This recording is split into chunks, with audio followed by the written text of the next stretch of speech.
everyone, and welcome to the first official Hunter Baumgardt Sports Podcast. We had a sneak peek last week, but now we are officially official. Yes, episode 1, and you know how this is going to go. Like I said last week, we're going to talk Wisconsin sports mainly, and what I'm going to do is basically just give you a couple segments a week, basically about 15-minute segments. That's how long the podcast will be about a specific sports team or something that's going on in the world of sports in Wisconsin or national. We talked about Christian Yelich signing last week. We're going to preview the Big Ten tournament and where the Badgers fall in all of this coming up today. So we're going to get into the Badgers. We're going to get into their opponent, which we don't know yet, but we're going to try to guess who that might be. So I'm looking forward to this, and I hope you enjoyed the sneak peek, and now it's the first official episode, so looking forward to it. We'll do 1 to 2 a week. And, of course, you can find it on YouTube and SoundCloud under Hunter Baumgardt Sports Podcasts. So there you have it. You can follow me on Twitter at HunterB on air and also on Instagram there as well, and the Hunter Baumgardt Sports Facebook page as well to follow me on all the different social media pages. But today, let's talk about these Wisconsin Badgers. What a run this team has went on in the last, 11 games. They're 9-2 in their last 11 games, and 9-2 since Kobe King left. Now, there's two big personnel things that have happened this year for this team. Obviously, Micah Potter was the first one. Micah Potter getting suspended or just not able to play until December 21st. That was his first game back. The Badgers were 5-5 without Micah Potter. So they played the first 10 games, and they only won 5 and they lost 5, okay? Since then, they are 16-5 since Micah Potter came back, okay? So that's the first big personnel thing. Of course, you had the tragedy with the Moore family that was even before the season. So that's one, obviously traumatic event for this basketball team. Then Micah Potter comes in 10 games in, and the team goes 5-5 without him. Now they're 16-5 with him. Then in late January, Kobe King transfers. And we find out he's going to Nebraska. He's decided that. So there you have it. Since Kobe King left, the Badgers are 9-2. Now, I'm not going to go on a rant about how Kobe King, was holding this team back. I'm not going to go on a rant about how Kobe King was hurting. He was a good player. And sure, there are some dimensions that have changed since he has been gone. And sure, the team has gotten better since he has been gone. But I don't think it's necessarily a direct effect of him leaving that they're 9-2. I think they all came together around that. They said, okay, we're the guys. We're playing for Coach Gard. We love Coach Gard. This is what's going to happen. We're going to go out and we're going to finish super strong ahead of the Big Ten tournament in March Madness. I think that's what happened. Now, like I said, I'm not going to go and bash Kobe King by any stretch of the imagination. But I do think it changed the mentality of this team, like I just mentioned. I think the Badgers were in a spot where there was turmoil. There was distractions.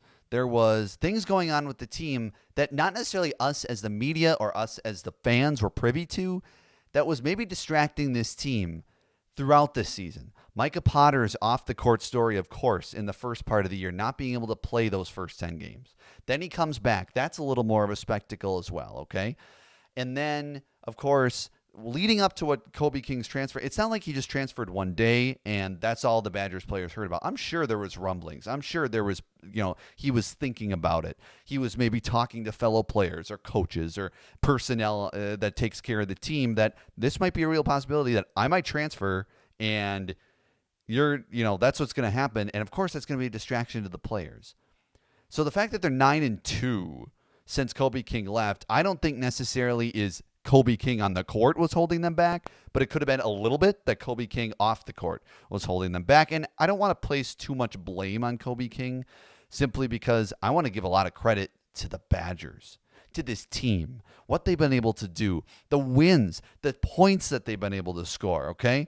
From everything that has happened this year, this team's impressive. We know that, right? They've won 8 in a row now. Something that this team has done, like I said, they've scored a lot of points lately. They didn't score a lot of points earlier in the season. They had a lot of games in the upper 50s, low 60s, right? Before this winning streak, They had scored 52, 64, 62, 51. They had an 82 game against Nebraska, but then they had 55, 56, 58. That was leading up to this winning streak. So leading up to this 8-game winning streak, they were scoring in some low 50s, mostly mid 50s. Their average score was about 55 for these games, okay? Since then, they scored 81 against Nebraska in this win streak, 69 against Purdue. They scored 79 against Rutgers, 81 against Michigan, 71 against Minnesota, right?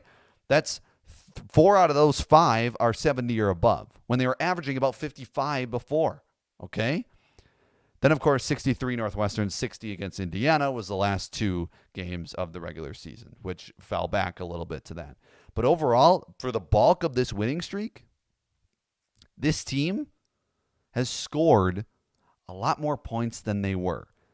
Now, you could say maybe on the court that their flow is a lot better with Kobe King gone or something like that they're not necessarily playing through him or they're playing more balanced or things like that. Sure, all those could be contributors. But I think a lot of this is they're just playing free. They're playing with fire. You could see it on the game against Indiana on Saturday. That team is fired up. That team was fired up to win a share of the Big Ten title. And this team's fired up headed into the tournament. They're the number 1 seed, which is unreal. And Greg Gard was, named Coach of the Year, which is for sure deserved. I didn't know if he was going to get it because there's a lot of stories. Rutgers doing better than a lot of people thought this year. There's plenty of stories. Illinois, the Fighting Illini with the turnaround from last year to this year that team has had. I mean, look at that. There's a lot of great candidates for Coach of the Year.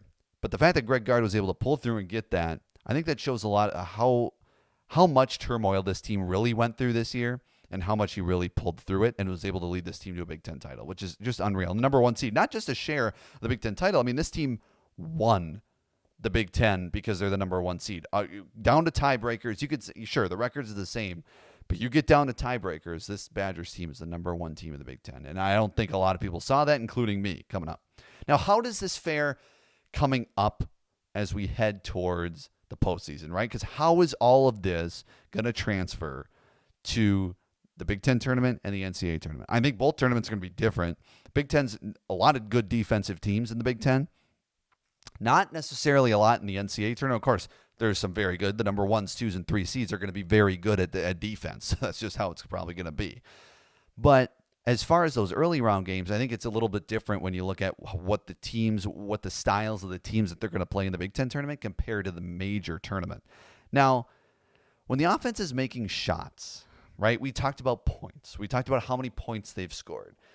They're a team that can be hot and cold. We've seen that. We've seen with the consistent 50s and low 60s scores earlier in the season through the bulk of the season, prior to this win streak, that this team can be hot and cold. So it's huge when they can make shots because then they can almost run away with it because their defense is so good. This team is 13th in defense in the entire country. Badgers are 13th in defense in the entire country, right? So when it comes to the offensive side of when it comes to, scoring the basketball, if they're able to do that at a high rate, that defense is going to hold the other team and they're going to be able to win by double digits. But if they cannot shoot, and being 243rd in the nation in field goal percentage, that is not going to help in the NCAA tournament. And so this team, as good of a run as they're on, as magical as this has been, winning with Coach Gard, right? Coach Gard getting the Coach of the Year. As good as this has been, I think we really need to take a sharp eye to this team and what this team can actually do in these tournaments. They're obviously going to make the NCAA tournament. You don't win a share of the Big Ten title and not make the tournament. I mean, the team that's like 6th or 7th on the list of Big Ten standings are going to make the tournament. That's just how it goes. The Big Ten is a good conference, and they're going to get a lot of teams in. So the Badgers are going to make the NCAA tournament no matter what happens on Friday and subsequently if they win on Saturday and Sunday. But I think it's going to be tough for them to get out of the second round of the NCAA tournament and maybe even the Big Ten tournament. Looking at this bracket here, I've got it in front of me. They're going to play either Michigan or Rutgers, and then they will either play most likely Illinois or Iowa in the next round. Now, the Michigan or Rutgers, I think they can beat them. They played Michigan once, they beat them. They were 1-1 against Rutgers, but the loss was in December. In fact, it was before Micah Potter came back when they had those early Big Ten games like they did like to do in December, which I don't understand, but they do it and it's whatever. So we were without Micah Potter in that game. So I think they can beat Rutgers. I think they've shown they can go on the road and beat Michigan a couple of weeks ago. And so knowing all of that, I think they can get out of the Michigan-Rutgers game just fine. But again, I mean, this team had a slim halftime lead over Northwestern just a week ago.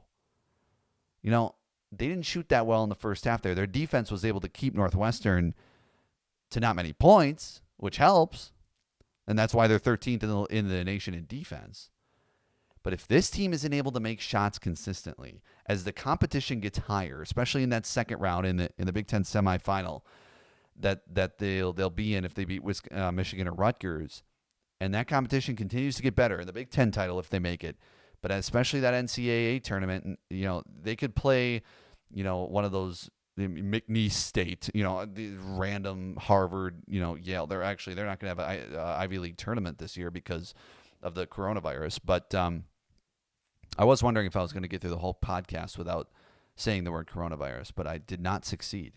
Not that I was trying to, but it seems to be everywhere. Every 5 minutes in media, you hear it, which is obviously for good reason, and it's something to think about. But anyway, this is not about coronavirus. This is your break from coronavirus. So we were talking about Badger basketball.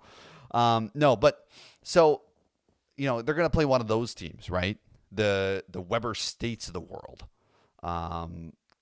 So some of these teams, right? So they could be a 5 seed, a 6 seed and play one of these teams and win. But you get to play a 3 seed, 4 seed in the next round. Even if you're up to a 4 seed, even if you play, right, a 5 seed, these teams are going to be good, and these teams are going to be able to shoot the ball. And if you can't keep up with them, you're going to be a quick out. Even if one of these smaller schools, nothing against these smaller teams, I mean, like a Liberty, like a team like that, who can shoot the ball. I was watching Liberty a little yesterday. They were impressive. So one of these teams who can shoot the ball, you're going to be in trouble no matter who you play because you're 243rd in the country in field goal percentage. Now, their defense can definitely help, and that's exactly why they're a Big Ten champion, is because that defense, what that defense has been able to do has been, uberly impressive. And that's why they won the Big Ten, because they were able, when they didn't make shots, to play really, really good defense. And so that's kind of how it's shaken out in my eyes. That, sure, they could win any game. They could also lose any game. And while I think they're better than Rutgers and Michigan, they could lose in the first round of the Big Ten tournament, or I guess it'd be the quarterfinals of the Big Ten tournament, right? They have a double bye, sure. But what does that really mean, right? So we'll see. They play either Michigan or Rutgers coming up on Friday. 11 a.m. is when that game is supposed to tip. Michigan and Rutgers on Thursday. That is also an 11 a.m. tip, so they'll have about 24 hours to prepare or so. Or I guess 22 hours once the game is over. Like I said, they're 1-1 against Rutgers, and they're 1-0 against Michigan this season. Interesting that they don't play Michigan twice. I didn't really understand that, but you can only play who's on your schedule, as they say. So, by the way, a quick stat on that Michigan-Rutgers game: Michigan has never lost to Rutgers ever. They have never done it. So we'll see what happens. Michigan is 13-0 all time against Rutgers, so it'd be a feat if Rutgers can win. Now Rutgers is the 8th seed and Michigan's the 9th, but we shall see. If I were to predict, I say they make the semifinal and they lose in the semifinal. And I'm not being pessimistic by any means. I'm just being real here, because the Wisconsin Badgers, as much as I have loved this winning streak, and as much as they can beat anybody, and I fully think that, I don't know if that field goal percentage, I think that's going to come back to bite them. I really do. And whether it's in the Big Ten tournament or in the NCAA tournament, I think the reason they lose in either tournament at either point is because they just can't make shots. And the shots aren't falling. And their offense isn't as good as they want it to be. But again, Coach Gard is the Big Ten Coach of the Year for a reason. This guy has done an immaculate job with this team. Not immaculate, but a fantastic job with this team. And he could bring them to new heights, and we shall see. But that's kind of my prediction. Again, Wisconsin playing either Rutgers or Michigan coming up Friday at 11 a.m. Marquette also, they're 216th in field goal percentage in the nation. So they're not much better than the Badgers when it comes to shooting the basketball. And they've also had an awful end of the season. Just a colossal. 6th in the Big East. They play number 3 Seton Hall, the 3 seed of Seton Hall. This game is going to be at 8:30 on Thursday night on FS1. I don't see Marquette winning that game. Seton Hall has looked impressive. They've been ranked for a long time. If Marquette were to win, they're most likely going to play Villanova. They've had Villanova's number at times, but I just think overall, I don't see Marquette beating Seton Hall and getting anywhere in that Big East tournament. But we shall see. Hopefully they'll prove me wrong. But that skid to end the year, not what you want to see out of Marquette.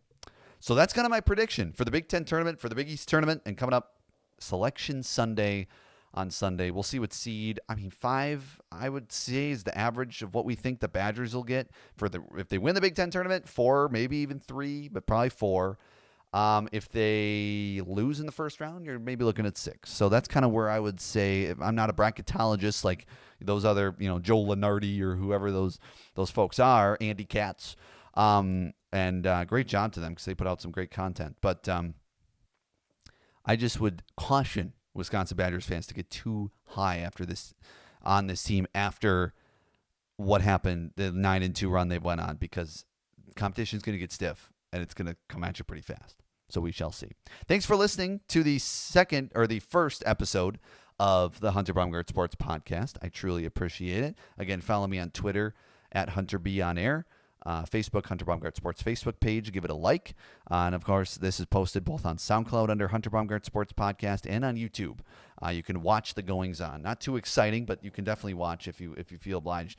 But I'll be back either later this week or early next, and we'll have another Hunter Baumgardt Sports Podcast. Like I said, I'm just going to do these in segments. And so you don't have to commit a lot of time. Just, listen. Badgers topic. Badgers Big Ten tournament. You got it on Friday before the game. Flip it on, 15 minutes. Hear what I'm thinking about the Badger game, and there you go. I'll probably talk some Bucks next time because they're on a little bit of a skid. Kind of interesting. And the Brewers, they're chugging along in spring training, doing pretty well. So it's an exciting time to be a Wisconsin sports fan for sure. So talk to you next time. As always, stay positive.